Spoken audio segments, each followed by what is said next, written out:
Boa tarde a todos. Nós hoje vamos falar sobre liberdade cristã, baseado no capítulo 5 e 6 do livro de Gálatas. Vamos aprender um pouquinho o que significa ter liberdade cristã, o que é liberdade, o que a lei diz a respeito disso, o que Paulo diz a respeito disso e qual é a vontade de Deus no final das contas para as nossas vidas. Que Deus esteja nos abençoando nessa aula, que possamos aprender um pouquinho mais. Vamos orar para que a gente possa começar. Pai, obrigada por tudo, obrigada, Senhor, por tua bondade e por tua misericórdia. Nós te agradecemos porque o Senhor é bom e cuida de nós. Te agradecemos, Senhor, porque nós temos a oportunidade de aprender sobre a tua palavra e pedimos que o Senhor esteja conosco nesse momento, que possamos ouvir, possamos assimilar e possamos, acima de tudo, Senhor, nos colocarmos diante de ti para fazer a tua vontade. É em nome de Jesus que nós oramos e só temos a agradecer por tudo que o Senhor faz. Amém. Bom, irmãs, liberdade cristã. A revista começa falando assim: jamais se pode confundir liberdade com libertinagem. Não é aproveitar a liberdade em Cristo para dar ocasião à carne e promover o erro. Primeiro a gente precisa entender o contexto histórico de tudo que está acontecendo. Essa daqui é uma carta onde Paulo escreve para os Gálatas, porque ele estava vendo que o evangelho estava sendo contaminado de uma forma muito rápida, né? A mensagem da graça, ela estava se perdendo, porque o que acontecia? Alguns membros do Sinédrio, alguns fariseus, eles queriam implementar leis que existiam antes de Cristo e queriam que essas leis elas caminhassem juntamente com aquilo que Cristo trouxe enquanto ele esteve aqui conosco na terra, nos ensinando como deveríamos andar a partir do momento que ele estava aqui. Isso estava virando uma confusão muito grande. Então Paulo, ele se expressa de uma forma a deixar claro que o evangelho que ele vai dizer nessa carta é um evangelho único. Ele tem tanta certeza do que ele está falando que ele chega a dizer que se um anjo vier a proclamar um evangelho diferente desse que ele está falando na carta de Gálatas, que esse anjo seja proclamado maldito, porque ele mesmo recebe por revelação do próprio Deus, do próprio Jesus Cristo. Ele começa a carta assim: Paulo, apóstolo não da parte de homens, nem por intermédio de homem algum, mas por meio de Jesus Cristo e por Deus Pai, o que ressuscitou entre os mortos. Ele está falando que ele foi consagrado apóstolo não por homens, mas sim pelo próprio Deus, pelo próprio Jesus Cristo. E essa palavra que ele está trazendo é uma palavra única, que ela vem da vontade do próprio Deus, e é assim que nós devemos permanecer a partir do momento que nós conhecemos a Cristo como Salvador da nossa vida. Para a gente entender um pouquinho o que estava acontecendo com aquele povo, o que estava acontecendo naquela época, e alguns líderes trazem isso para os dias de hoje, a gente precisa voltar lá em Gênesis. Então a gente vai abrir a nossa Bíblia em Gênesis 2. Deixa eu achar aqui. Gênesis 2. Aqui, Jesus, no capítulo 2 de Gênesis, a Bíblia está descrevendo sobre a formação do homem, né? E a formação da mulher. E aí, Deus fala para eles que eles podem se utilizar de todos os frutos que tem no Jardim do Éden, porém, entretanto, de um dos frutos, uma das árvores, eles não poderiam usufruir. Vamos ler lá, Gênesis 2,16. E o Senhor lhes deu esta ordem: de toda árvore do jardim comerás livremente, porém, da árvore do conhecimento do bem e do mal não comerás, porque no dia em que dela comeres, certamente morrerás. Então, para a gente entender a questão da liberdade cristã, a gente precisa entender assim, que a liberdade, ela existe, porém, dentro da liberdade, precisa haver um parâmetro de regras a serem seguidas, né? E o que estava acontecendo com esse povo? O povo foi escravizado. Se a gente voltar lá para o Êxodo, a gente vai ver o povo subindo para o Egito juntamente com José, que foi como eles chegaram no Egito, né? E depois de algum tempo, o povo cresceu, se multiplicou e o faraó acabou escravizando aquele povo ficou retido no Egito como escravo. Quando Moisés vem por meio de Deus para libertar esse povo, a liberdade que esse povo recebeu precisava de regra, precisava de lei.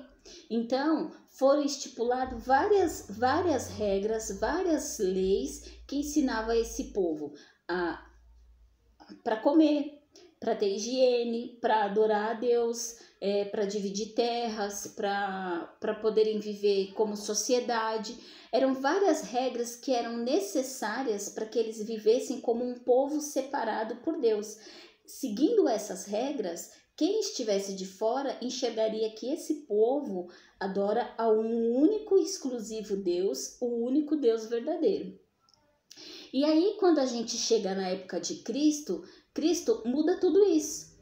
Porque deixa de existir essas leis que foram implementadas pelo próprio Deus, mas também pelo próprio Deus como plano de salvação para o ser humano, Cristo veio. E aí essas leis deixam de existir e a única lei que existe é: eu sou o caminho, a verdade e a vida. Ninguém vai ao Pai a não ser por mim. Então, o povo que vivia numa escravidão e tinha lei, seguia as leis para poder viver em liberdade fora do Egito, agora ele não precisa mais disso. Agora, esse povo, ele tem o quê? Ele tem a Jesus Cristo que pode libertar o povo. Então, se a gente for olhar aqui, a gente abre lá a nossa Bíblia em Gálatas. Só um minutinho que eu vou achar aqui. A gente abre a nossa Bíblia em Gálatas 5. Desculpa a tosse, mas ainda tô um pouco ruim. Gálatas 5, versículo 2. Vamos lá.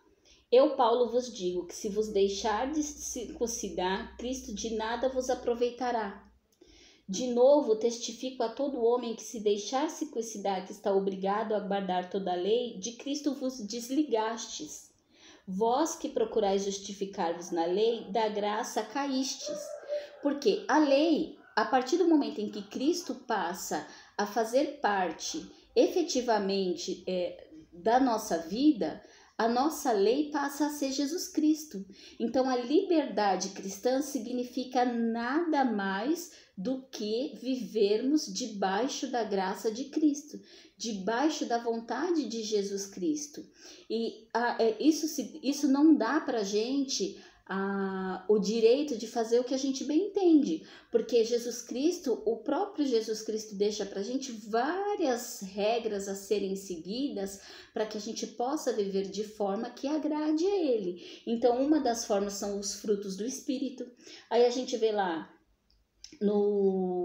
a partir do versículo 16, capítulo 5. Digo, porém, andai no Espírito e jamais satisfareis a consciência da carne, porque a carne milita contra o Espírito e o Espírito contra a carne, porque são opostos entre si, para que não façais o que porventura seja do vosso querer.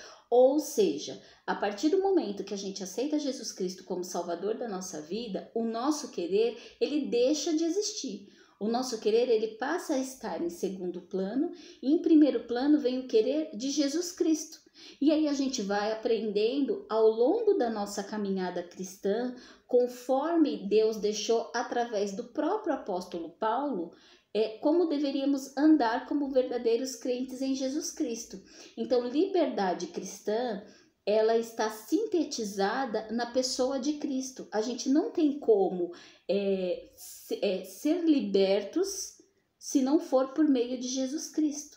Não adianta a gente fazer ritual, não adianta a gente seguir vãs doutrinas, não adianta a gente seguir parâmetros estipulados por homens, se não tiver embasamento bíblico e Jesus Cristo for a fonte, Jesus Cristo for o caminho que vai conduzir, a gente deixou de ter liberdade cristã e a gente passou a viver debaixo da lei. Ou seja, o evangelho da graça passa a ser contaminado. Então a gente, como crente em Jesus Cristo, precisa ter essa visão. Jesus Cristo é o único caminho que pode nos trazer liberdade. Porém, a liberdade em Cristo não nos dá o direito de vivermos na carne, como a gente bem vivia antes de Cristo. A liberdade em Cristo, ela nos dá a tarefa de viver conforme Cristo espera que façamos, a partir do momento que a gente conheceu Ele como Salvador. Para finalizar, Paulo finaliza a carta dizendo o seguinte: mas longe esteja de mim gloriar-me senão na cruz do nosso Senhor Jesus Cristo, pelo qual o mundo está crucificado para mim e eu para o mundo. Pois nem circuncisão é coisa alguma, nem a incircuncisão, mas o ser nova criatura. O que Paulo está querendo dizer aqui? Não é o que eu vou fazer pela lei que vai me dizer se eu vivo pela graça da lei, e sim por renascer em Jesus Cristo e o que eu vou fazer a partir do que Cristo espera que eu faça como cristão. Então, que a gente possa ter em nosso coração, em nosso espírito, o desejo de ser conduzido pelo Espírito Santo, ser conduzido pela pessoa de Jesus Cristo. E aí, a partir daí, nós teremos a verdadeira liberdade cristã. Pena que o tempo é pouco, tem muita coisa para falar, mas nosso tempo é muito limitado, mas se Deus quiser, em breve, pela graça de Jesus Cristo, nós vamos nos reunir novamente e poderemos ter muito tempo para falar sobre esse assunto. Espero que os irmãos estejam passando bem, que os irmãos estejam conseguindo fazer os seus cultos domésticos. Isso é importante, porque a liberdade cristã nos faz querer conhecer mais sobre a pessoa de Jesus Cristo. Que Deus abençoe a todos nós e tenham um bom final de semana.